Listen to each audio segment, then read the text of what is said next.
What is going on, everyone? This is Drew Code Sports Talk, and I am your host, Andrew Wright. And over in his living room is my co-host, Cody Johnson. Cody. What is going on, everybody? Welcome to the show. Yes, you see it. We're here. We've been on a hiatus since the week before Thanksgiving. I'd like to think that we've upgraded our audio stuff. Hopefully, we sound a lot better. I think we do. But nevertheless, though, we are here for you guys, and we have a huge episode for you guys. We have obviously we're talking Raiders since they had that great overtime win in Seattle. We're also talking about top 5 MVPs of the NFL as of right now. Hopefully, we'll squeeze in some Lakers talk, and I know Andrew's hoping that we can get some baseball talk in. We've been talking about doing it for about 4 weeks, so hopefully we actually get to do it this time. Well, we better because the winter meetings are coming up on Sunday, so we better. Yes, we probably will get to that. But anyways, guys, before we get started, before I kick it back over to Drew, before you do anything else, please go and subscribe to the podcast. Go and subscribe to us on YouTube. Like, follow, and share all of our content through Instagram, TikTok, Twitter, Facebook, all the other great stuff. And then don't forget to go see our partners to help support us. SeatGeek being one of them. Get $20 off when you use the promo code DrewCode for your first order. All right, Drew. So I know that you usually do this, but the only way I can really kick it back over to you is saying, how's it going, man? How was your Thanksgiving? Thanksgiving was good. Yes, it was a good Thanksgiving. My wife and I, I should say, with one of my favorite bands that I've listened to for since like 2000, 2001, something like that. It's been a long time. So, and I just kind of aged myself a little bit, but that's all right. Anyway, so my wife was like, yeah, let's go to a concert. We were supposed to go in March. It got postponed because of COVID, and it was kind of ramping up and everything.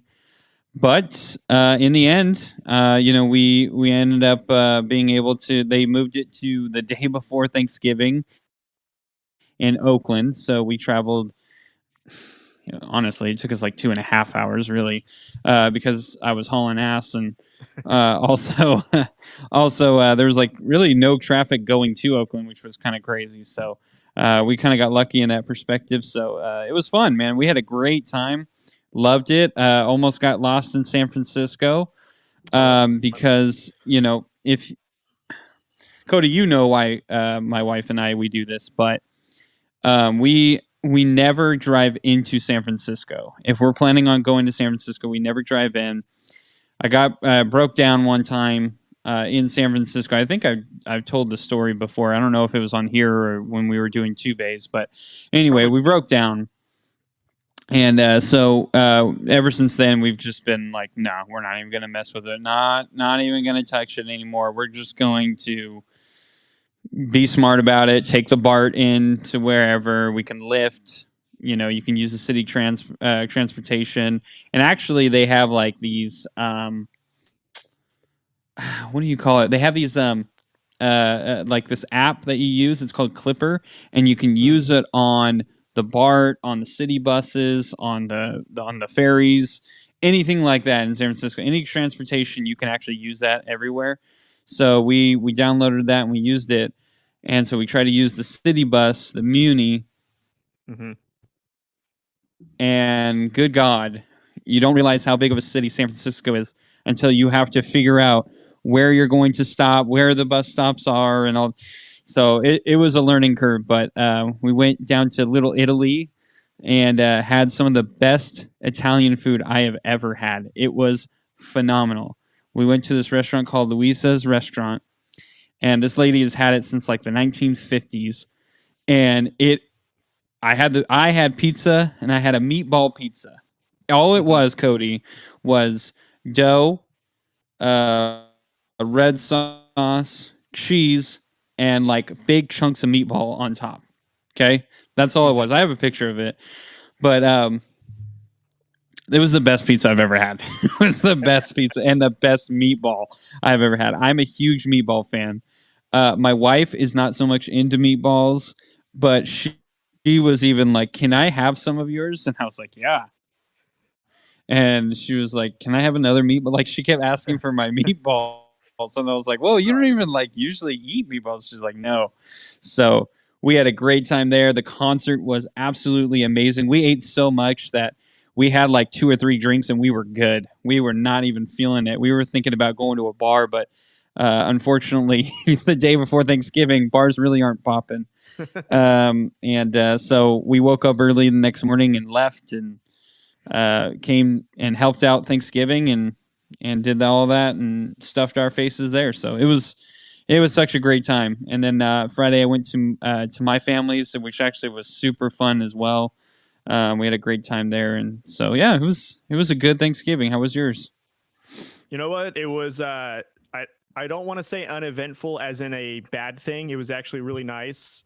We always go over my in-laws' house, so we went over there, and we were kind of just making fun of my father-in-law a little bit because he is a guy that you cannot make.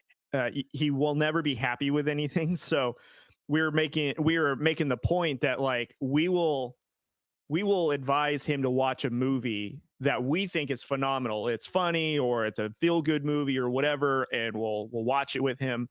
And then, the end of the movie comes and we think he's belly rolling laughing, or we think he liked the movie. And then we go, so what'd you think? Like, we really want to get his opinion. He goes, nah, I didn't like it. And we're just like, what? And so it just turns into like, that's pretty much what Thanksgiving with him is like, is, he's never happy with anything and we can never watch anything that we're all kind of into. And then so we just get to tease him. And then, of course, we do our annual family photos with my in-laws as well, where we stress about what color we're going to wear. And then we fight the morning that we get to the place to do these photos. And we take photos at JCPenney's because I think my in-laws get like coupons every year for it or whatever. And especially on this day, we took the photos on Saturday.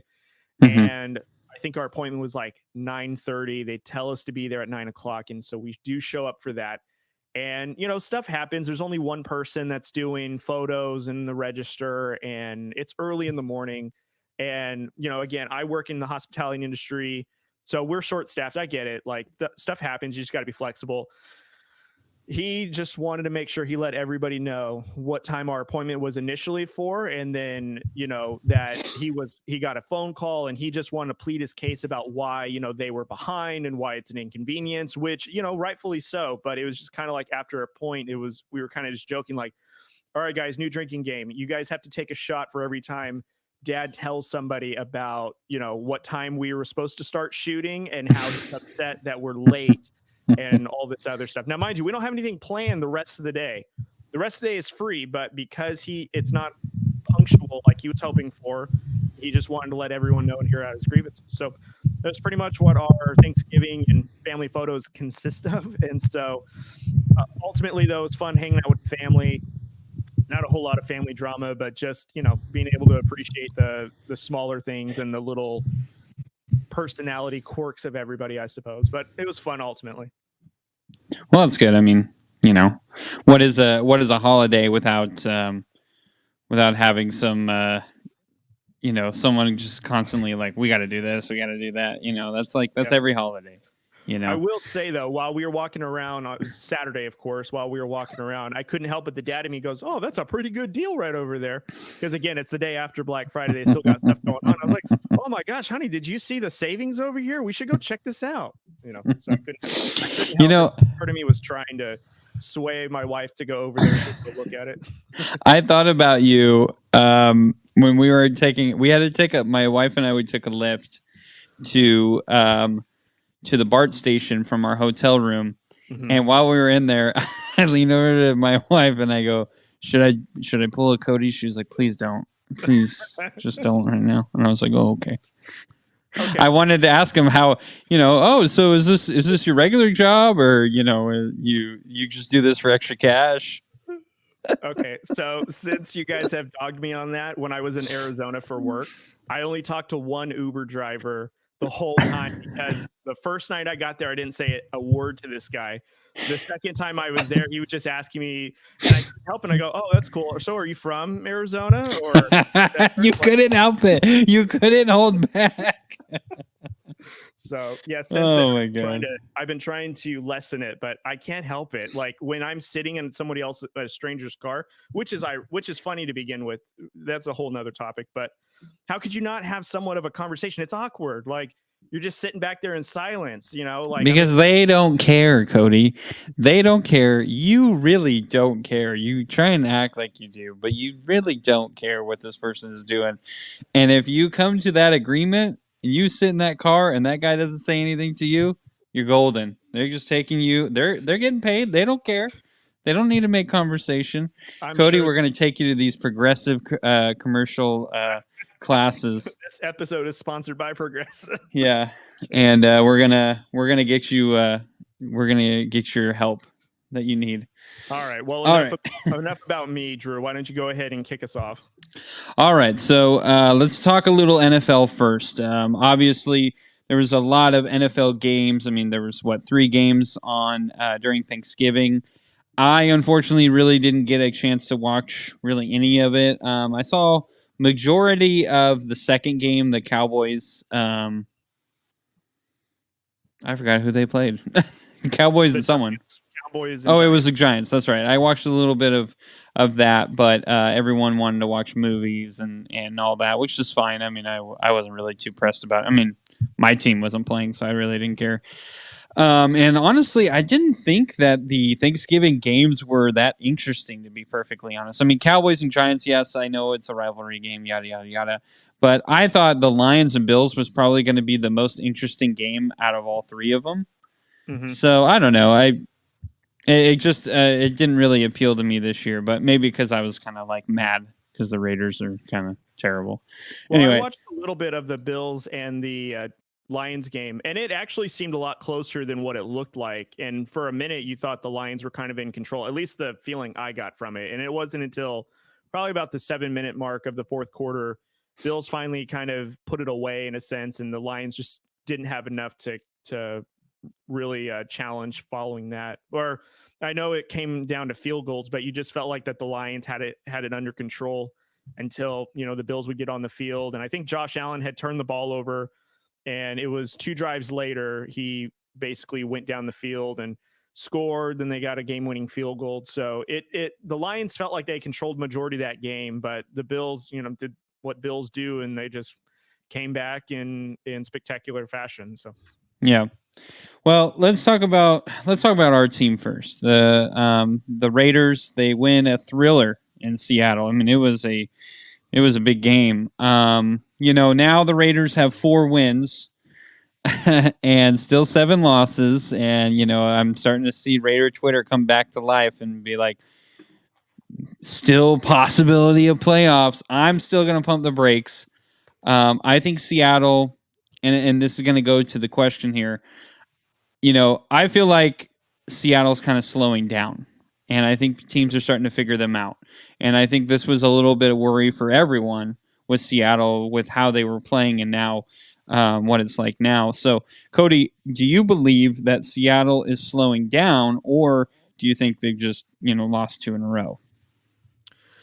I think they just lost 2 in a row. And if I'm being honest, the Seattle Seahawks have definitely overachieved what you and I had even preseason predicted. And I think a lot of analysts can agree on this as well, that we did not think that Pete Carroll and the Seattle Seahawks with Geno Smith were going to be this good. So I just think that, yes, they're slowing down. I think that they still played very well on Sunday, even against us. I feel like maybe they just kind of went away from the run a little bit too quickly. If I had to, be a devil's advocate for them on how they could have beaten the Raiders, because our run defense is not that great. Obviously, that they were able to move the ball down the field, and we had to come back essentially to beat them. But I do think that Seattle's just going through a rough patch. I mean, obviously, that division is a lot weaker now with the Rams basically waving the white flag. The Cardinals are basically just, who knows what's going on over there.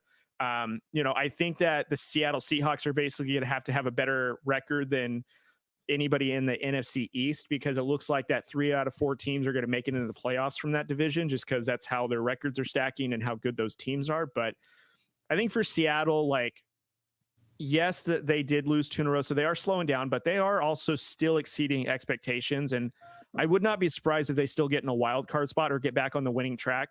it's not like that they fell off a cliff against the Raiders. They still played very, very well. I just feel like that we executed a little bit more and we came up with some more plays. I mean, Josh Jacobs had an 86-yard touchdown to end the game in overtime, but they were still fighting to the very end. So I think that Seattle will find a way maybe to turn it around. Is it enough to get to the wild card spot? Who knows? Just because, like I said, the NFC East is so broad right now with how everyone's record is shaping out. But I think, yeah, they're slowing down, but I think that they will get back on a winning streak against some divisional opponents, and I think that they will be fine.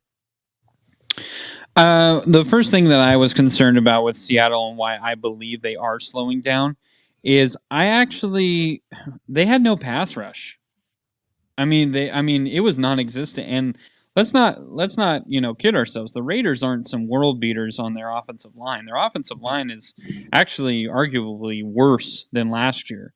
And last year, I felt like we had so many moving parts, it was ridiculous. And now this year, it seems like we have even more moving parts and worse depth. Excuse me.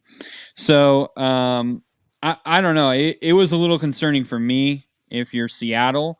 That you couldn't get pressure on Derek Carr at all. I mean, when they did get a little bit of pressure, it felt like they figured it out, or he was able to kind of scramble out a couple of times here and there. So I don't know. For me, it was a little alarming, and I think that's what you're going to start seeing a lot more. Is you're going to probably have more games where Seattle isn't putting pressure on the quarterback because they don't have great pass rushers. And as the season progresses and the season continues, and longer and longer days, it feels like it's harder and harder to continue having a pass rush. So that is a little concern for me. Obvious, and honestly too, their O-line broke down later in that game. Max Crosby came up with 2 huge plays. Now, I would argue that right now the defensive player of the year for AFC would be Max Crosby because he's been phenomenal on a team that hasn't done anything defensively except for what he does. He runs the ship. He's getting all of the sacks. He's making big plays in the run stopping department as well. So I'm actually a little concerned for the offensive line as well. I thought they had a pretty decent offensive line, but it's not great. That's why they ended up going with Geno Smith in the first place, was because he's a scrambling guy. Listen, to your credit, Geno Smith looked great. They really could not run the ball against us, but I do actually think that's, if the Raiders have any type of strength on defense, I mean, minus Max Crosby, but if they have a strength on defense, it's stopping the run. I think Denzel Perryman is a guy who gets after the running back really quickly. The middle of their defensive line is actually built for stopping the run, not really pass rushing.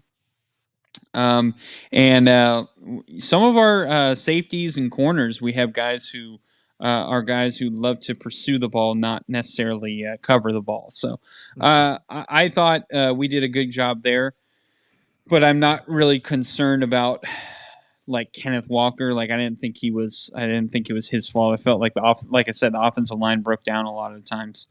But a little concerning for the Seahawks, they let Josh Jacobs. Now, Josh Jacobs is having a phenomenal year, and he's also probably one of the best running backs in the NFL right now.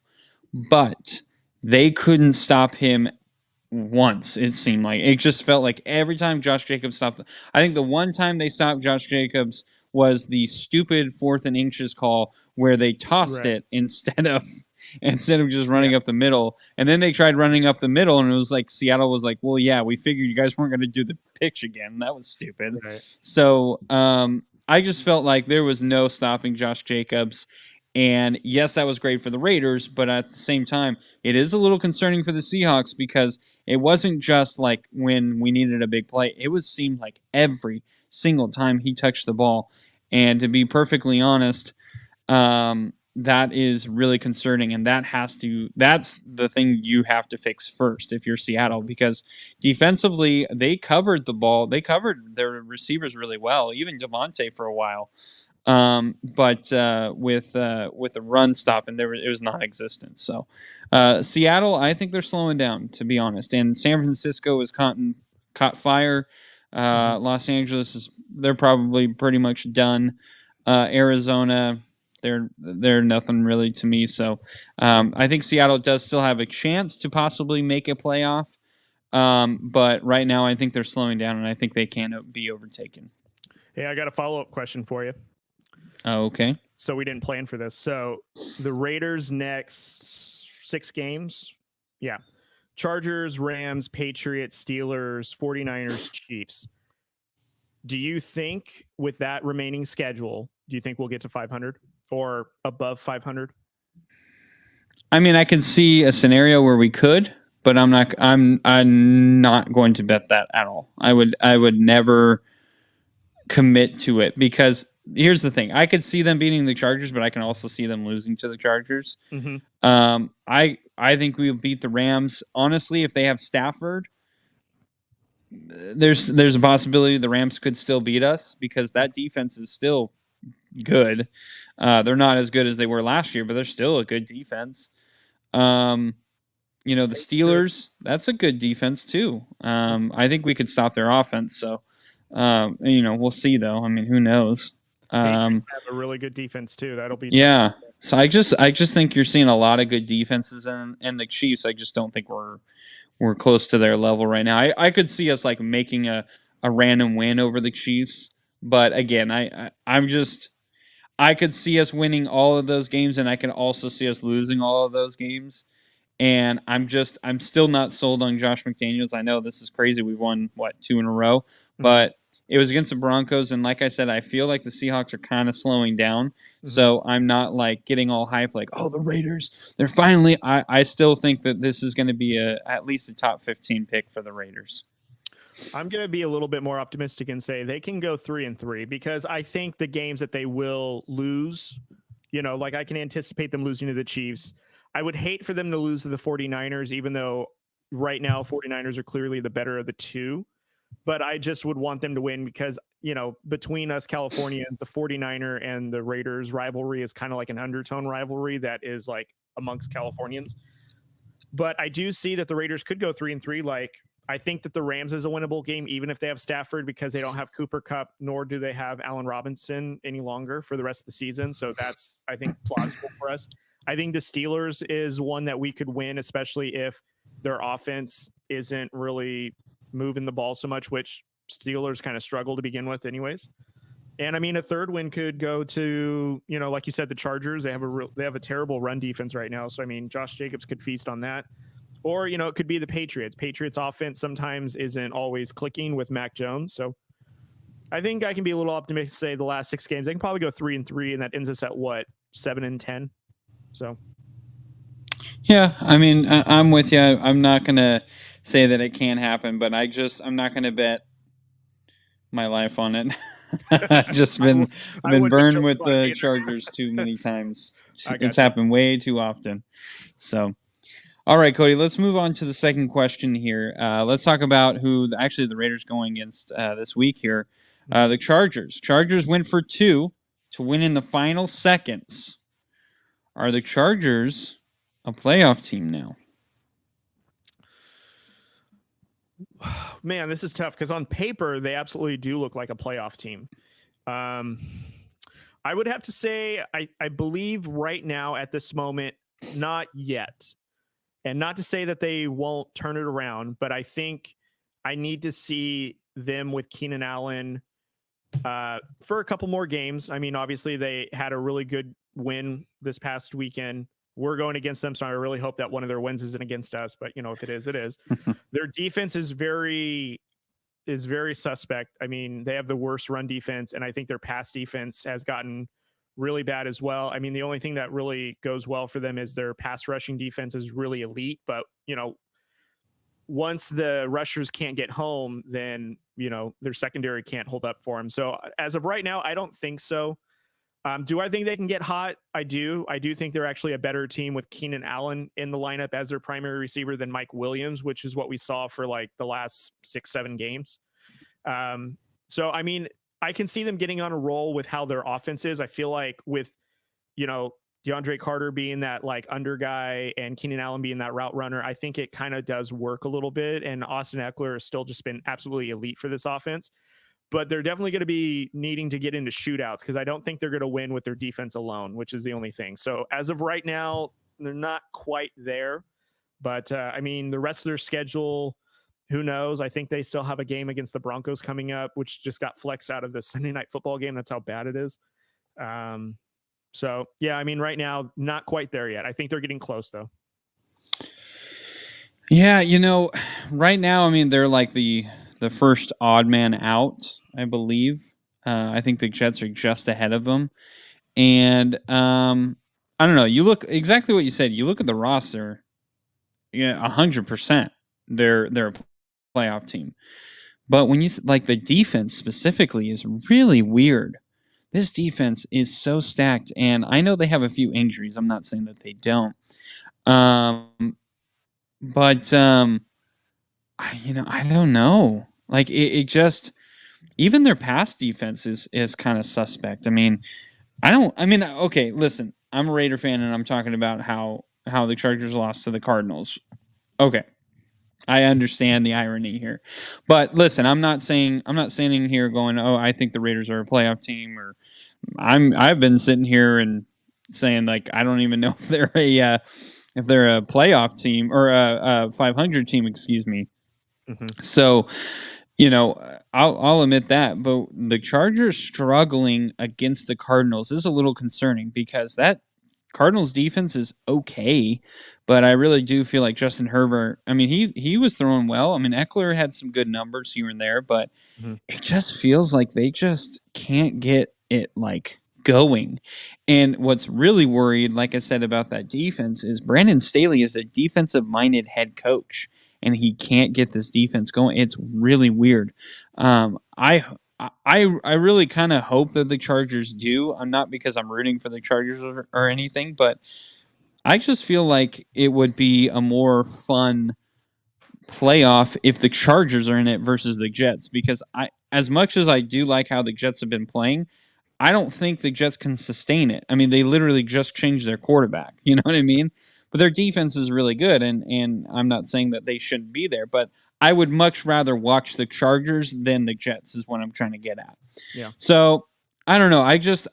I'm not sure if this team. I'm going to go with no right now, but I do think they will sneak in.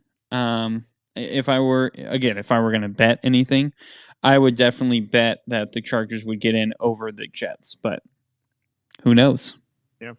All right. So we actually have somebody that's asking us a question, Drew, and it's actually a very, very good question. So I'm going to put it up for you, and it's going to be hard to answer, but I need your best response. So who is a better quarterback between Justin Herbert and Joe Burrow? I was thinking about it while I was talking, so I kept stumbling on my words. The question, by the way. What? I was telling the person, thank you for the question. Oh yeah, thank you, Hank. Yeah, I know that the from the Backseat podcast, actually, they had a similar question, or they asked it themselves, but I got to go with Joe Burrow. I love Justin Herbert. I think he's ideally what you look for in a quarterback, but I just think Joe Burrow has been a winner for a long time. I mean, he wins. Even if he throws 4 picks, he never gives up. And I'm not saying Herbert does, but I mean, you look at the Bengals, the way they started and now what they are right now, and the Chargers have kind of been the same team all year.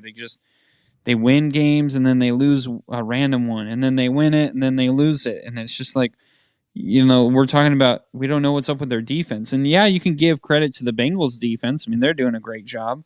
And I think right now they're the team to beat in the AFC North right now. But at the same time, like, Joe Burrow had some injuries, had some struggles. He's without Jamar Chase, yet they're still just absolutely unloading the ball. Justin Herbert, I feel like he still hasn't hit what Joe Burrow hit. I mean, we've seen Joe Burrow in the Super Bowl now, and like, by all means, the Bengals had no business being in that Super Bowl, but they were just, for some reason, just on this hot streak. And now Joe Burrow has gotten to that level, and I would say he has surpassed that level from last year. So I'm going to go with Joe Burrow. I think Joe Burrow is the better quarterback of the two. I would say if I'm going to have Joe Burrow ahead of him, Herbert is right behind him. If I had a ranking, so. I mean, they're very close. If you had either one of these quarterbacks on your team, let's say for your franchise, you're set. You just build around them and you'll be okay. But as of right now, I'd agree. I think it's Joe Burrow right now for the same things that you said. In his rookie season, he has his ACL torn. Second year comes back from a torn ACL. And yes, it was maybe it was luck. I think it was just his moxie. He was able to get his team to the Super Bowl. And I don't ever see analysts comparing like Justin Herbert and Joe Burrow, like this question, which thank you again for it. But I have now been seeing, is Justin Herbert or Tua better? And if I'm not mistaken, all three of these quarterbacks were in the same draft class. And Joe Burrow was taken number one, which means that Joe Burrow, by all accounts, was perceived better than even Tua and Justin. And, not to say that it's a hit on Justin Herbert per se, but Tua is being, kind of penalized for, not having a strong arm and all this stuff. And in my opinion, to be compared to Tua, I don't want to say is disrespectful, but it kind of knocks you down a peg a little bit. And Joe Burrow, by all accounts, is like MVP caliber, like probably on a lot of people's lists. He's probably an MVP on a lot of them, just because the Bengals are a team that just seems to find a way to win. A lot of it is to Joe Burrow and, his will to win. And I'm not necessarily saying that we don't see that from Justin Herbert yet, but I think that there's definitely difference between the two. Like, we know we don't have discussions about Joe Burrow if he's better than this quarterback. People just know that Joe Burrow is that guy, and Justin Herbert just keeps always getting questioned. Is he going to live up to the hype of the potential? That's in my opinion. But for right now, I'm saying Joe Burrow would be the quarterback who I state today is better. Now, that doesn't mean to say that Justin Herbert won't be better in the future, because an argument could be made he's got better arm talent, but talent doesn't always beat just the overall best. Like Tom Brady, for example, is the best quarterback hands down, but he's not the most talented. Manning, arguably. To be honest, he's never been the most talented. I mean, it was either Aaron Rodgers was there or Patrick Mahomes came in. I mean, those are arguably the best arm talents we've ever seen. Right. All the times between Tom Brady and Peyton Manning back in the day, nobody was arguing that they didn't want Peyton Manning on the team, but Tom Brady was just that winner. Like he came away with the Super Bowl. So, if people were to be given the choice between Brady and Manning with no accolades, people would have probably gone Manning because of the mechanics, his talent. But if everyone just kind of saw it from the end, then people would say Tom Brady, but no one saw Tom Brady for talent. They just knew that he was a winner. And that's kind of like this debate right here. So that's my thoughts on it. Yeah, I would. And to back up my boy, Peyton Manning, he was never the best talent. He was just always he was just smart. And that's why him and Brady were so great for so many years. They were never the best. I mean, Peyton Manning was very accurate. Tom Brady was very accurate. They never had the strongest arm. That was always, when Peyton Manning was there, it was Brett Favre who had the best arm. And then Aaron Rodgers came and Patrick Mahomes and Josh Allen right now and stuff like that. Like, these guys all had stronger arms, but the reason that, Drew Brees, Peyton Manning, Tom Brady, these guys were so good for so many years was it was up here. They were smarter than most of the people on the field. So, and Hank did have another question, and I think we've pretty much answered this. I think I would have Joe Burrow. He asked also, if you had to pick for a game-winning drive, who would you rather have, Herbert or Burrows? I would go with Burrows because, like I said, Burrow is a guy who is a winner, so he's going to figure out a way to win. Same. I'd go Burrow as well. Again, I would take Herbert out of majority of the quarterbacks, but and I don't want this to be a Herbert bashing because I actually really like him. I'm mad that he's on the Chargers, but I really do like him as a quarterback. I mean, it's the same with Patrick Mahomes. I hate that I have to see him all the time, but at the same time, I'm kind of glad that I do because he is such an incredible talent. Right. I 100% agree. All right. I think I don't know if you want to skip the next two or if you still want to go into them. It's really up to you because we kind of went long on the Herbert Burrow. You know what? Let's skip the next one, which I think is the Ravens if they're a playoff team. I'm going to say no just to answer that. So we're going to move on from that.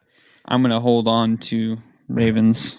Okay. I know you're not feeling great about it, but yeah. I'm going to hold on to it. I really do think that this question needs to be answered, though, about the Packers. I think this one is a good one. So go ahead. All right. Well, the Packers lose Aaron Rodgers and they lose to the Eagles on Sunday Night Football. And there's a little concern that Aaron Rodgers could be out this week. They said if he's healthy that they'll play him. But do you think it's time for the Packers to start Jordan Love, or do you think that's idiotic? Yeah, how do you say it? Oh, I'm just gonna say, is it crazy? Because I'm not coming idiotic. I'm not gonna come off dumb here. That's the word. There you go. Thank you. Why I came off dumb? Yeah, you're fine. Well, as I'm looking at the schedule right now, well, thank you, Hank. We appreciate that comment. But as I'm looking at the Packers schedule right now, they're 4-8. Yeah.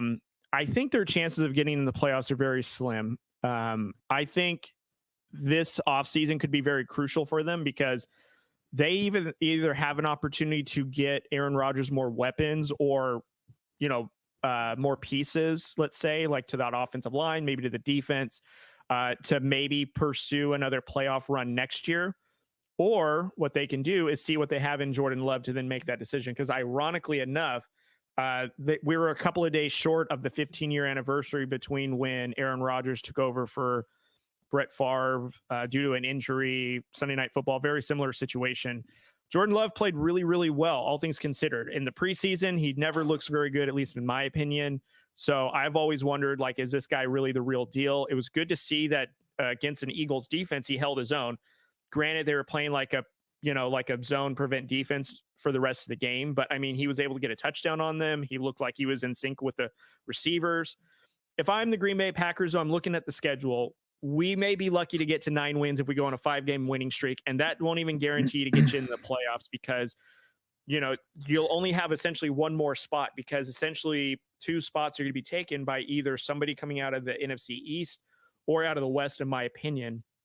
And I don't think the Packers are going to be that team that can sneak in there. Unless the 49ers have an epic collapse, unless the Cowboys or the Giants have an epic collapse, I don't know if the Green Bay Packers can sneak in, considering how bad they've looked offensively. And this is with Aaron Rodgers at quarterback. So I think roll the dice. Let's see what you got in Jordan Love. What's the worst that's going to happen? He goes on this win streak that you're hoping for, or he gets his trade value up and maybe you flip him for some draft picks or whatever the case may be. But I think we're at the point now where we need to see what's going on with Jordan Love. We know what we're getting with Rodgers. It's not a playoff berth, and it's certainly not going to be in the Super Bowl, which he basically has not been to in how many years now, since 2011. And yet he's dubbed like the bad man. And yet he's had one playoff appearance or one Super Bowl appearance, excuse me. I mean, we got to see what we got with Jordan Love. You drafted him in the first round. He's just wasting on the bench. So why not see what's going on? So I say go ahead and throw him in there for the remaining of the season and see what happens. Why not? What's the worst that's going to happen? I get what you're saying, but I'm actually going to back up Aaron Rodgers here. Okay. I think you have to play him. And the reason I say that is you decided that you were going to pay for him. You decided to draft Jordan Love when you still had Aaron Rodgers. You decided that you weren't going to draft all these weapons. Now all of a sudden it's going to change because Aaron Rodgers got hurt? No. You know what? You are going to have to lay in your bed that you made. That is all on the Packers. I'm sorry. I'm not a huge Aaron Rodgers fan. I mean, he's an incredible talent. I'm not going to bash him like that, but I think Aaron Rodgers is kind of in the right in this situation because they didn't have to cave into anything that he did. If they thought that Jordan Love was the guy to start, they wouldn't have signed Aaron Rodgers. And I've heard this too, which I think is actually false as well. They're like, if you didn't sign Aaron Rodgers, you guys could have gotten Devontae Adams back. I still think he would have wanted to play with Las Vegas, to be perfectly honest. I don't think it's anything against Jordan Love. I don't even think it was against Aaron Rodgers. I think he just was a free agent. knew he was going to get paid no matter where he went, whether he stayed in Green Bay or left. And he wanted to play with a friend because he wanted to play with him for a few more years. So that's what he did. And I mean, I don't think you're in a different situation if you had Jordan Love all year. So for me, I really do think that this is the Packers doing. They're the ones who decided we're going to pay Aaron Rodgers all this money. We're going to put up with all this bull crap. Okay. Now you got to put up with everything else that happens. You're going to have to put up with, hey, you guys need to get me some receivers. And they're like, oh, well, we drafted Christian Watson, and he's been great, but I don't think it's really necessarily Christian Watson doing everything. I think it's more Aaron Rodgers has been really helping him out. Obviously, that one pass by Jordan Love helped. But for the most part, I really think that this is the Packers doing, and now this is what everyone was saying, that what if he gets hurt? What if he decides to retire? Where are you guys? You guys are literally in the same boat that we all said in the beginning before you guys signed him. This is exactly what the issue was. And now you have it a little bit earlier than you thought, and now you guys are screwed. You traded away all your best defensive players. You traded away your best receiver, and you sign Aaron Rodgers to this huge contract. I'm actually on Aaron Rodgers' side. If you have Aaron Rodgers, you play him. Because if you guys are going to keep doing this, how you've been playing, then you're going to have a top 15 pick. If you don't, and all of a sudden you guys win out, then you can say, hey, we can draft a few, we can draft some receivers. We can draft a couple of defensive players, and we're good. You know what I mean? So for me, I just think you made the bed. You made the Aaron Rodgers bed. You also have to sleep in it too. It's a good one. I mean, it's hard to argue, but yeah, you're right. I mean, I get what you're saying. I do. I understand where everyone would say, but the fact of the matter is they're paying him this much money. They are not going to bench him. Now, if he's not 100%, then they can be like, tell the doctor to tell Aaron that he's not cleared. And then they'd be like, yeah. Well, listen, I'm not saying that they should bench him because they're paying him all this money or anything like that. I'm just saying, like, look, you're offering him a lot of money, a lot of it guaranteed. Wouldn't it be in the Packers' best interest then you're not going to make the playoffs? Can we agree that they're not going to make the playoffs? Can we? Yeah. Okay. What's the point then of playing meaningless games? Rest him, get him healthy. He's got to spend the entire offseason now with these younger receiver cores, maybe build that trust. Christian Watson is kind of gaining that trust as he's caught 6 touchdown passes in like 3 games or something weird like that. So why not rest him, let him get healthy, because apparently he has like bruised ribs or punctured lung or whatnot. Let him get healthy, see what you got in Jordan Love. If you want to flip Jordan Love for some draft picks, go right ahead to help Aaron Rodgers. But in my opinion, playing in meaningless games is only going to hurt Aaron Rodgers. If you paid him all this money for this extension, it's in your best interest to protect your investment rather than run him into the ground, in my opinion. Well, technically, it's like his contract is like 3 years. 4 like 3 1-year deals. Right. So to be honest, if you play him and he gets hurt again, problem solved. Kind of like, we're gonna move on. Sure. So I don't know. That's kind of my thought. Hank also asked us a question. Is it Rodgers' job to help Jordan Love to develop and become a better player? I feel like we saw this movie with Brett Favre. You're 100% right. We did see this movie before. Here's the thing. It goes to my point exactly. He didn't ask for them to draft. Right. Now, Brett Favre didn't either. And arguably, Brett Favre did not help Aaron Rodgers. Right. It's been notorious that they did not have a great relationship. Right. So, Aaron Rodgers' personality is not that type of guy. He is not going to do it, whether they ask him to or not. And to be perfectly honest, Aaron Rodgers right now could say, you guys literally haven't given me anything that I've asked for. So, other than the cash that I wanted. Why am I going to help you guys with Jordan Love, who I didn't even want to see? Now, he would have never been okay with them drafting a quarterback. If they even went to him and were like, hey, we're going to draft this quarterback, and he was like, no, they would be like, okay, well, we're still going to draft a quarterback. Yeah. So, for me, I just think it's not his job, no. But how do we view Alex Smith right now?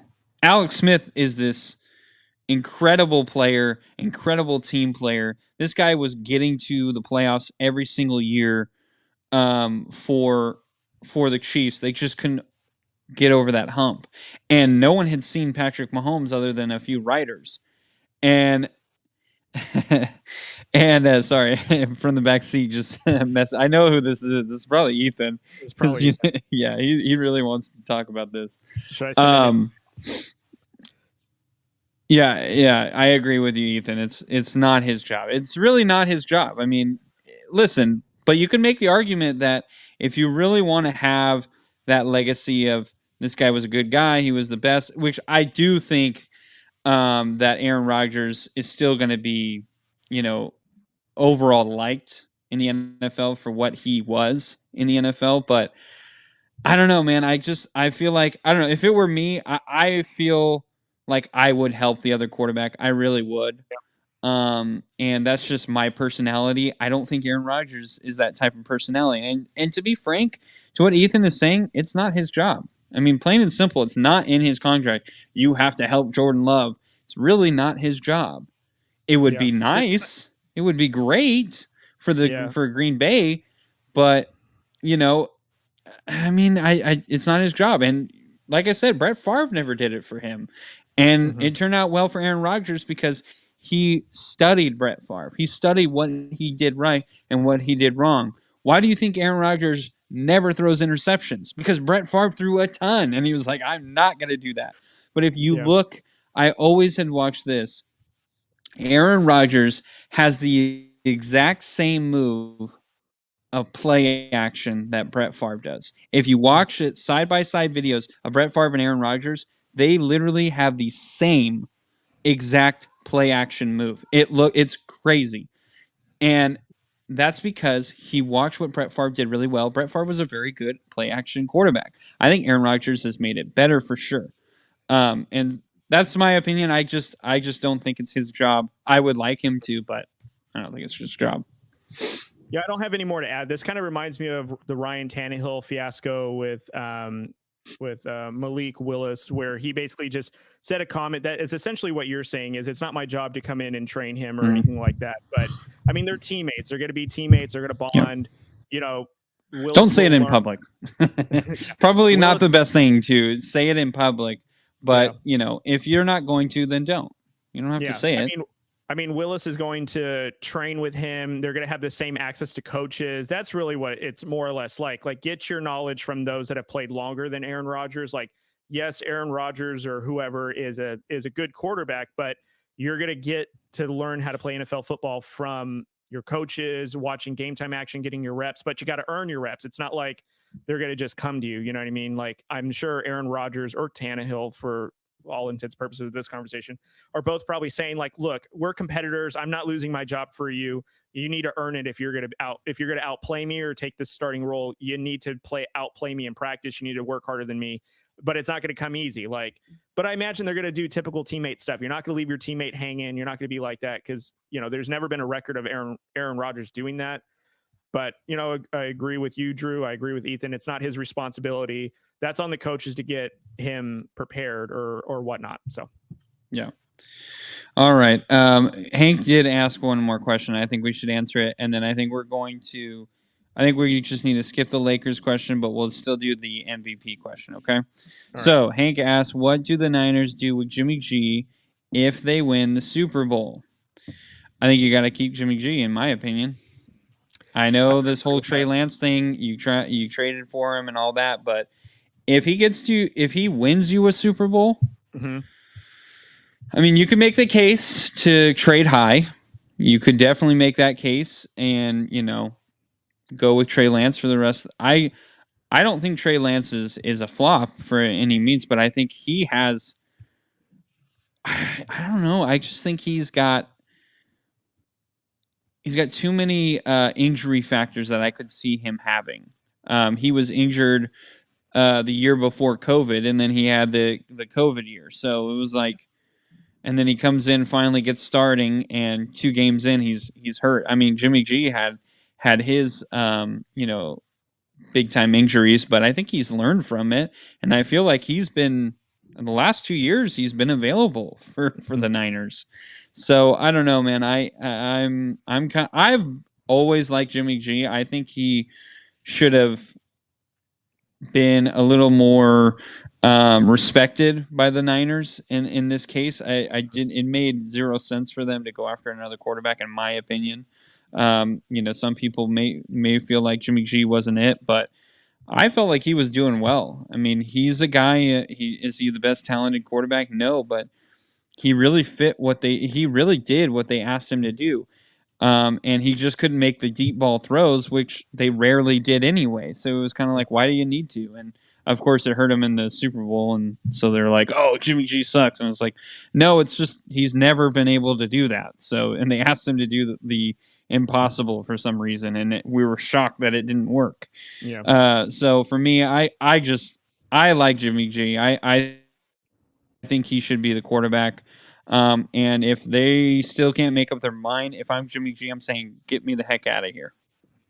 If I'm Jimmy G, I'm out of there regardless. I mean, if Trey Lance hadn't gotten injured, he's still not playing. So why would I want to stay with a franchise that already had given somebody else my job, for the most part? I mean, this is kind of reminding me of the Alex Smith and Patrick Mahomes situation, but Patrick Mahomes showed it in practice that he was that kind of a quarterback, and it worked out for them. Trey Lance has a lot of potential, and they were hopeful that he would turn out well, but unfortunately got injured in the second game of the season. And thankfully Jimmy G was still there, which God bless him for being the professional that he is. But I think he's earning himself a contract somewhere else to go to a city that's going to maybe appreciate him.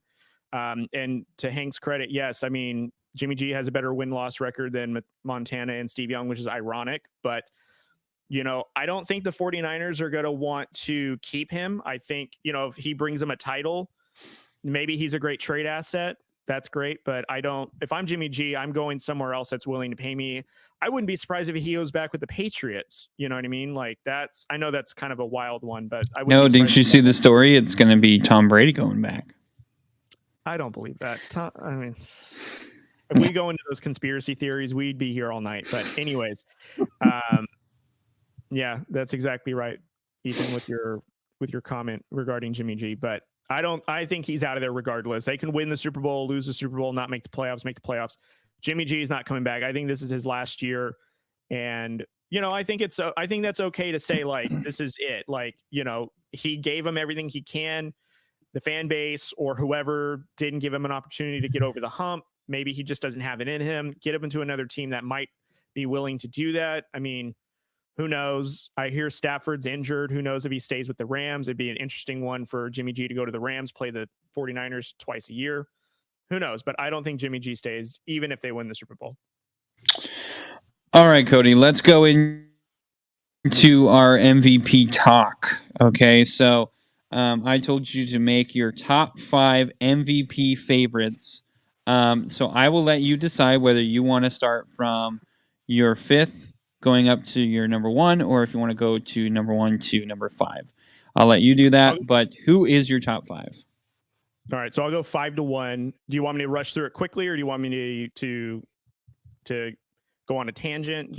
I would just rush through it quickly, somewhat, maybe give a couple of stats if you have stats, okay. Or maybe just a little brief summary on why you have 4 ahead of 5. Okay. And so on and so forth. I got you. So 5 for me would be Josh Allen as of right now.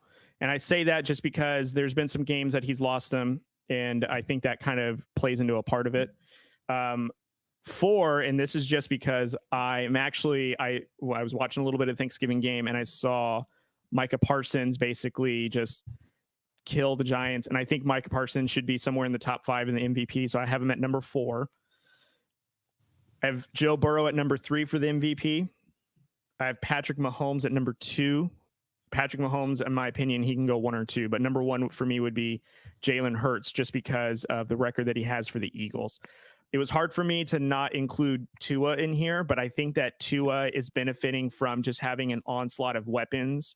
And I feel like the players that I put ahead have had to earn basically their top 5 for me. This is completely arbitrary, so this has nothing to do with anything. But I think a lot of people have Tua in their top 5. I think that's kind of lazy because Tua has, 2 of the greatest speedsters at his disposal, plus like a crazy offense in general. So my top 5 is just because I feel like that they've had to face more and earn more to get to that spot. And the number 4 spot for me, again, like I said, Micah Parsons was for you, Drew, because of I know that you want defensive guys to get some love. Yes, I do. All right, so I'm going to go from 5 to 1, just like you did. You know what? Why don't you repeat your top 5 real quick? Top 5 MVP candidates for me is 5, Josh Allen; 4, Micah Parsons; 3, Joe Burrow; 2, Patrick Mahomes; number 1, Jalen Hurts. Okay. All right, mine is a little different, and you kind of slandered one of my guys, so we're gonna go into that. But number 5, I have Joe Burrow. Joe Burrow has been spectacular. I mean, he had 1 4-interception game, and since then he's been, just a freaking beast, man. I mean, you and I have him in a fantasy league, and he's been solid, rock solid. And we thought we were going to be switching him out with Matthew Stafford every now and then, as my dog decides to scratch right next to me. Thanks a lot, Hamilton. Ethan. Okay. Anyway, Tua being in my top 5, so I love it. Yeah, don't worry. I'm going to set him straight, Ethan. No worries here.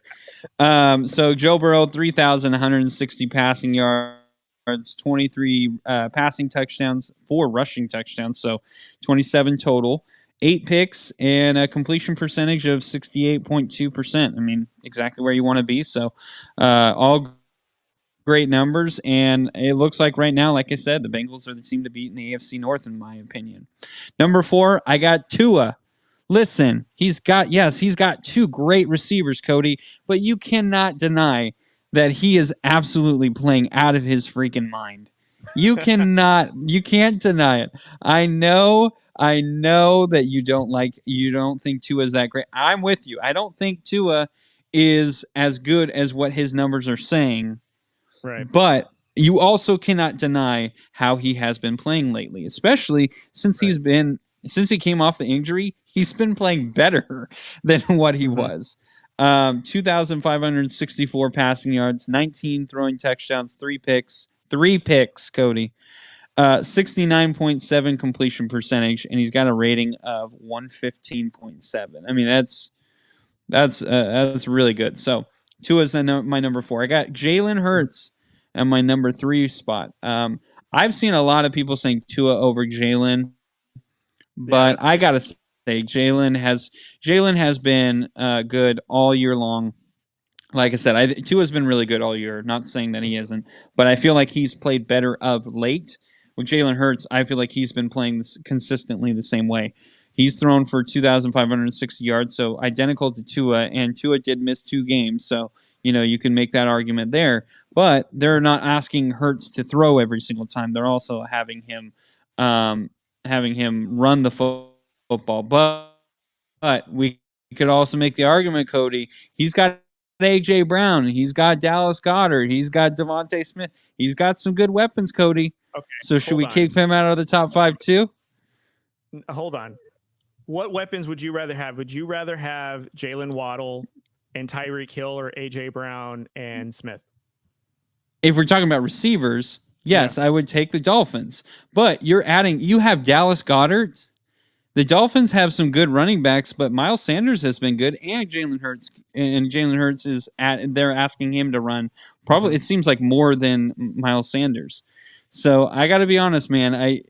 Yes, you can make the case that Tyreek and Jalen are better, of course. Right. But at the same time, if we're going with, who's got the better weapons, you could make an argument that the Eagles have more weapons than the Dolphins. The Dolphins have 2 great receivers, but after that, I think you would take, Dallas Goedert over Gesicki any day of the week. So anyway, just wanted to put that out there. Kind of slander your name a little bit. Anyway, you don't even believe that. Jalen Hurts, he's got. I do believe it. Jalen Hurts, 17 passing touchdowns. He's got 8 rushing touchdowns, so 25 total. 3 picks, 597 rushing yards, and he's got 67.3 completion percentage. I do think that he's really benefiting from the team that is around him, but he's doing what they've asked him to do. So that's all you want. Number 2, I have Patrick Mahomes. I honestly almost put him number 1, but I'm not surprised with Patrick Mahomes. Not surprised at all. 3,585 passing yards, 29 touchdowns, 8 picks. I feel like he's been taking a lot more chances this year, but it really hasn't hurt him. I mean, they've been really good. He actually has a rushing touchdown as well, and he's 66.1 completion percentage with the best tight end in the game. And then after that, I don't think Juju has been everyone thought he was going to be for the Chiefs. I just feel like Mahomes finally is able to just spread the ball how he wants to spread it. He doesn't have to worry about feeding a guy other than Kelsey, of course. And the running backs haven't been that great for the Chiefs, and yet they're still winning all these games. I mean, honestly, the big worry for me is the Chiefs' running game. Like, it's almost not. I mean, like Pacheco, there's a couple of games where he looks great, and then all of a sudden it's Clyde Edwards-Helaire. He all of a sudden emerges, or then they throw in I think it's McKinnon. So it's just like it's not solid, and it's not great. So anyway, I'm gonna stick with my number 1 though. Micah Parsons. That's right. Micah Parsons is my number 1 guy. Shut the front door. 37 solo tackles, 50 total tackles. This guy has 12 sacks, which is second in the league, but his pressure percentage is incredible, and that's what I really. This guy, he literally is a game changer, and we talked to from the backseat before they asked us this question. I said I really do believe that it's Micah Parsons because he is wrecking games. He's absolutely changing the momentum of games.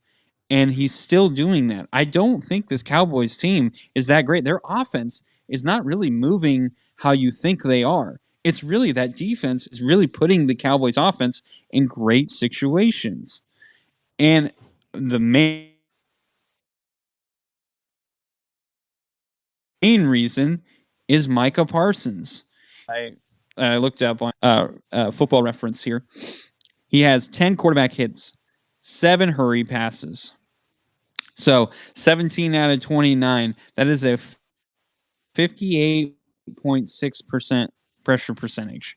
So more than half of time he is pressuring the quarterback. He is either rushing the pass or he's hitting the quarterback and making his presence known. And then obviously you add 12 to that with the sacks. He's almost there 100% of the time every time he's pressuring the quarterback. I mean, he is absolutely phenomenal. So I don't know. I like Micah Parsons. I know he's not going to win. I understand that. But if I were going to vote, I would vote Micah Parsons because I do think he is changing what the Cowboys are doing. We anticipate that Patrick Mahomes is going to be great. We just weren't sure how it was going to look without Tyreek Hill and all that. We knew that you and I were talking about it. We thought that the Eagles were going to be really good. It's a great defense. They have great weapons that they added. All Jalen Hurts has to do is execute, and he has. Tua, see how he executed, and so far he's executed. Same thing with Joe Burrow. Hey, we gave him Jamar Chase in the free agent market. Let's see if he can execute it. He has. Josh Allen, you can make the same argument. They gave him Stephon Diggs. It looks like Gabriel Davis has got a really good connection, and Isaiah McKenzie has been really good. And they have virtually no running game, and yet it's been working for them. Micah Parsons, they haven't really given him any of the defensive players other than Diggs. I will give you that. Diggs has been good, but no one thought Diggs was going to be good last year. This year, even people were saying, "Oh, he might drop down." But I think Micah Parsons, he's been an absolute game wrecker since he's been here, and I think he's made that defense 100% better. I would vote Micah Parsons, even though I know he has zero chance of winning. Well, I'm glad you know that, because as much as I like Micah Parsons, he is not number one on my list, but I got it. You're fanboying. I got it. It's fine. I'll make sure I get you his jersey. I mean, Christmas. I honestly, I would even put Max Crosby up there, but again, they're not winning, so there's yeah. If we're talking zero, if there was a negative number, yeah. Oh, that's true. He did say that. Mm-hmm. I do remember you saying that, Ethan. Yes. All right, Cody. Let's move on. Sir. So we're gonna skip the Lakers topic because they're not relevant right now. Yes, I agree. I think Mahomes is going to be MVP right now. Yeah, I really do. Anyway, so Cody. What, Mahomes? Yeah, I think he'll be MVP too. I was just agreeing with Ethan. Okay. Oh, okay. All right, Cody. So let's talk about the San Francisco. Well, let's talk about the hot stove. All right, but we're going to be talking a lot about the Giants because I'm hoping that the Giants just absolutely unload their bank account on so many players. I wish I got made fun of on TikTok. They were like, "Oh, you're saying that the Giants?" No, I didn't say that the Giants are going to get all these players. I said they should go after them. All right. Yeah. So whoever that was, pump the brakes a little bit. Maybe listen to the podcast. Okay. All right. Yeah. I'm done bashing guys. But the winter meetings are coming up this Sunday, December 4th. The winter meetings start, and I believe it's going through the 7th, is what I read. So. I mean, obviously, we've been linked to, like, Aaron Judge. There's been links to Carlos Correa, Trey Turner, Carlos Rodon coming back. There was an initial Jacob DeGrom, but it doesn't. Even though now it looks like it looked like he was going to go to the Rangers, and now it looks like he's like completely out of the Rangers' radar. So, I mean, I guess there's a chance the Giants could go after him, but I don't think they will. But Cody, I mean. Some players that you've heard that you would kind of like to see the Giants go after, and for you at least. Well, so what makes it tough is I'm hearing, like what you said, hearing players like Trey Turner, Carlos Correa. I don't know how I feel about Correa. I mean, I guess Trey Turner would be nice, but I think because he was with the Dodgers organization, I don't see him going to a divisional rival. I think once you either go to the Giants or the Dodgers, like, you don't really mix well with rivalries, which is kind of ironic to say considering Joe Pederson. Yeah, I know. And he's a Giant, but I just don't see Trey Turner going over to the Giants. I would love to see that. Don't get me wrong. I feel like he would help our defense a lot. He would definitely make us a little bit, offensively, he would help out a lot with being able to get on base a lot quicker, excuse me. I just think though, that this whole offseason is kind of predicated on Aaron Judge. And I know, he may not have the same success as he had in New York as if he's in San Francisco, but I just think that it just goes more than just his bat. I think it's, just bringing a hometown kid home and being able to have a elite hitting presence like Judge. I believe also too, it'll help attract other free agents in the future if we have someone like him to build around. But, DeGrom, I've heard that he's not interested in the Giants as well. I did hear earlier today though that Rodon may re-sign with us. Like he's interested in a reunion, which is great. But I mean, it just depends. I'm hoping that the Giants also like open up their bank account and just start signing players that make sense. I'd really love them to improve their defense, really get some bullpen help. But I mean, we'll see. I mean, you've been more dialed into this than I have. So you tell me, what players have you heard that you're really, I mean, other than Judge, who are you hoping for that we go with? And Ethan, I don't appreciate your the Padres on this show. but no. First of all, the Padres already lost Mike Clevinger, Ethan. So there goes your World Series right there. He was the linchpin. But anyways, Drew. So who other than Judge? Who are some other players that you've been hearing that you've been hoping that the Giants go after? Well, I've even been seeing Hamilton. Can we not? Sorry, my dog is like trying to lick this stand that I have on my phone on, so it's like wobbling, and I'm like, please, guy. Anyway, so Aaron Judge, I've been hearing that. Obviously, he got that. There's been a report that the Yankees like absolutely put $300 million. I think it was 3 years in front of him. Which, I mean, good God, only the Yankees and Dodgers could ever. But anyway, an overpay? Are you kidding me, Ethan? No, I'm just kidding. I completely agree. He's done. Clevinger. Sorry, if you're not reading the comments, well, shame on you. But anyway, Ethan is bad mouthing Mike Clevinger, and I'm not here for it. But anyway, like I've been hearing that even with that big contract, it still seems like the Giants are still very much in play. And I think the Giants would honestly be able to pay that no problem because they really aren't paying anyone other than Joe Pederson now. Mm-hmm. And so I think we could match that. But there still is a chance that we lose him. And if we do, of course, we're going to be upset about that. But there still are a lot of really good players out there. And I have been the guy who has been saying I would rather have Trey Turner. I think Carlos Correa is a good player, but I think Trey Turner is that much better because he's got speed. He's a really good defensive shortstop. I think he's better than Correa. And also, if you wanted to, where we're keeping Brandon Crawford right now, you could move Trey Turner to the second base, and until Crawford leaves, or you could. They've even been talking about they're going to move Crawford to third base. So either way, I would be okay if we got Correa, because there was an argument that the Giants writers were making that you can make the case that even though Carlos Correa was part of the cheating Astros, they still stopped the Dodgers from winning a World Series. So there is always that. But I feel like I would rather go after Trey Turner, in my opinion. But I wouldn't be mad with Correa. I've also actually hear rumblings again with the same writer.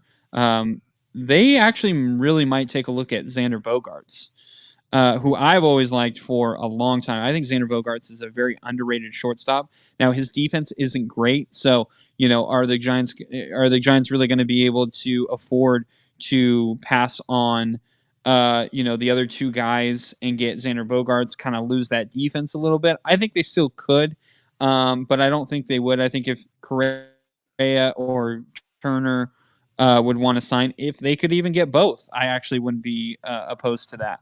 But this is all predicated on what happens with Aaron Judge. That is going to be the end-all, be-all. If the Giants get Judge, then it's going to change how they're going to be able to spend money. They're going to only be able to get like one other offensive threat, and then they're going to have to go look at pictures. If they don't get Aaron Judge, I think they actually have more money that they could spread around and sign a lot more guys. So as much as everyone wants the Giants to sign Judge, and as much as I want them to sign Judge, at the same time, you could make an argument that maybe they shouldn't, because you could get Carlos Rodon back. You could still get like a Trey Turner or Carlos Correa, and possibly both of those guys, or like a Xander Bogaerts. I think you could absolutely make that case. But they're also going after a Japanese pitcher named Kodai Senga, which I probably absolutely butchered. But he is supposed to be, he's like the top pitcher in Japanese baseball right now. So, they're trying to, if they get him, they're trying to entice also Judge to come. And if that's the case, they still may even be able to get Carlos Rodon. But if we do that route, we may not be able to get like a Correa, a Turner, possibly Bogaerts still in that scenario. And if we did, then we would actually feel a lot better about getting Bogaerts than if we were going to take, if we didn't get Judge or Senga or anything. So there's a lot of ifs, ands, or buts. pretty much, and we don't know how everything is going to. We don't know how everything is going to. Yeah, there you go. I'm just reading that. We don't know how everything's going to unfold. We don't know how the Giants are really going to want to spend money. As a Giants fan forever, we've never been the kind of team that spends money, and we kind of need to. I mean, this is a day and age where you kind of have to, at least sometimes. Last year we spent a lot of money on Carlos Rodon, and it worked out. And it's kind of like, okay, so why were we hesitant after we signed him? So it kind of makes sense now. I mean, the rumors are like, hey, maybe Ohtani next year. Listen, as much as I would love Ohtani, I'm not sure you could save up enough money to where you could entice Ohtani to come. I just think that you have a better shot with all that, how they saved up money for Aaron Judge. I think that was the smarter move, because as much as, yes, you want to get Ohtani, there's not a guarantee there. With Judge, there's the hometown bias there for San Francisco, and they saved up a ton of money for this. So I don't know. There's a lot that's going to go on, but honestly, it really is going to depend where Aaron Judge lands. If he stays with New York, then the Giants, I think you're going to see them go after, for sure, Correa, in my opinion. As much as I kind of don't want to, I'd rather go after Turner. I think they'd go after Correa and possibly both, and or Correa Bogarts, or they would get Correa, re-sign Rodon, and then some of the other names after that. But we'll see what happens. It's going to be really interesting. Keep your eyes peeled if you're a baseball fan, because this weekend is going to be absolutely nuts for the signing. I agree. All right, man. We've exhausted everything.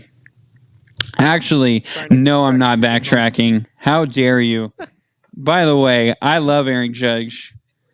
He's a Fresno product for college anyway, so of course I want to see him. But it is a lot of money, and you could put that money elsewhere. So, not saying I'm opposed to it, but also not saying that I wouldn't be completely a wreck if we didn't go after him. So there you go, Ethan. I'm not backtracking. Anyway, all right, Cody. Any final thoughts for you, sir?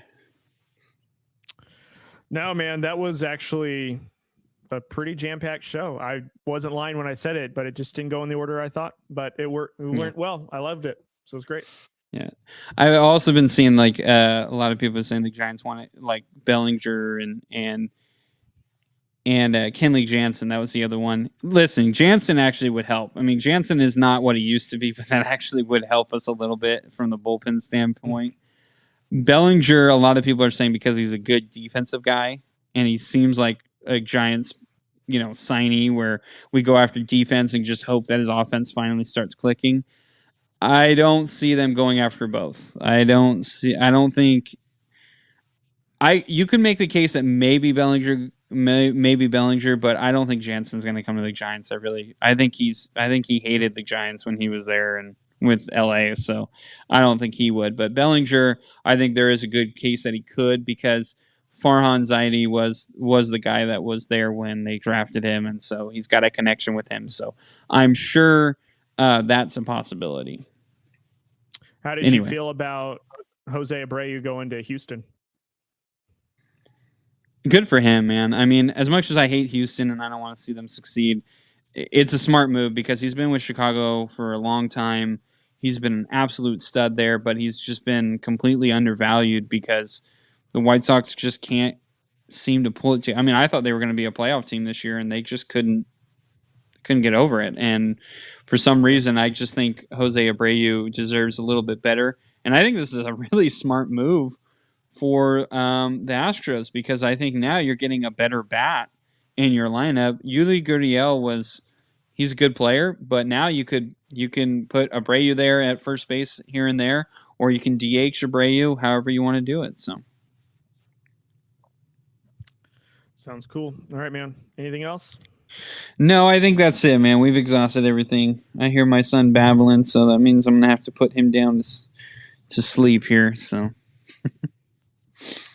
All right. Well, thank you guys so much. We do appreciate you guys watching and interacting with us. Ethan and Hank, really appreciate you guys for commenting and making us laugh here and there. I didn't get to read Ethan's big, long message. Also, Giants really need to just go in for Judge, although the numbers would go down. Giants need a player. Okay, the numbers thing, I do agree that his numbers would go down, but I did also hear that Clark said it would be a career killer. It's not going to be a career killer. This guy is unbelievably powerful, and he's going to hit his. He's still going to get over like 30 home runs. Hey, buddy, go back. And he's also a really good defender, and I think he's completely underrated on his defense. He's a really good defender, and I think he would work really well with the Giants. So I don't think it would be a career killer. I don't think he's gonna, I would say he's probably not going to be in the running for like home run leader, possibly. I mean, I still think he could, but I don't know. I don't think it's a career killer, but I worry about his injury history. That's another thing I do worry about, but it's such a great fit for the Giants. Aaron Judge and the Giants, it just makes him. Yep.